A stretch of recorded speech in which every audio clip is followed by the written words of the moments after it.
ପିଲାମାନେ ସୁସ୍ୱାଗତ। ସାଧାରଣ ଭାବେ ବର୍ଗ କହିଲେ ଆମେ କୌଣସି ସଂଖ୍ୟାକୁ ସେହି ସଂଖ୍ୟାରେ ଗୁଣି ତାର ଗୁଣଫଳକୁ ବର୍ଗ ବୋଲି କହୁ। ଯେମିତିକି 2ର ବର୍ଗ 2 ଗୁଣନ 2 2 ସ୍କୋୟାର, 3ର ବର୍ଗ 3 ଗୁଣନ 3 3 ସ୍କୋୟାର, 4ର ବର୍ଗ 4 ଗୁଣନ 4 ସମାନେ 4 ସ୍କୋୟାର, 5ର ବର୍ଗ 5 ଗୁଣନ 5 ସମାନେ 5 ସ୍କୋୟାର।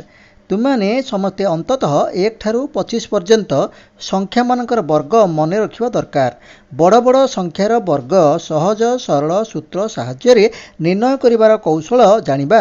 ଏହି କ୍ରମରେ ଆଜି ଆସ 2 ଅଙ୍କ ବିଶିଷ୍ଟ ଏବଂ 3 ଅଙ୍କ ବିଶିଷ୍ଟ ସଂଖ୍ୟାମାନଙ୍କର ଏକକ ସ୍ଥାନରେ 5 ଥାଇ ସେମାନଙ୍କର ବର୍ଗ ନିରୂପଣ କରିବା।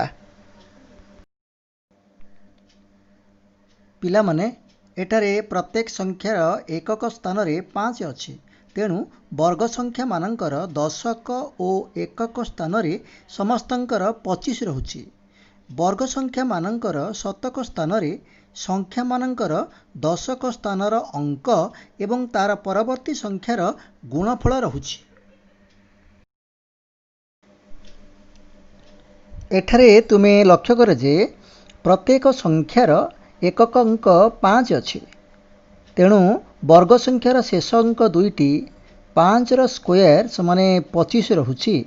ଏଠାରେ ଏକ ଉଦାହରଣ ନିଆଯାଉ। 85ର ବର୍ଗ ସମାନେ 85 ଗୁଣନ 85 ସମାନେ 80 ଗୁଣନ 90 ପ୍ଲସ୍ 25 ସମାନେ 80କୁ 90ରେ ପିଲାମାନେ ଗୁଣିଲେ 7200 7200 ପ୍ଲସ୍ 25 ଏଭଳି 7225 ହେଉଛି। ତ 85 ଗୁଣନ 85 ସମାନେ 80 ଗୁଣନ 90 ପ୍ଲସ୍ 25।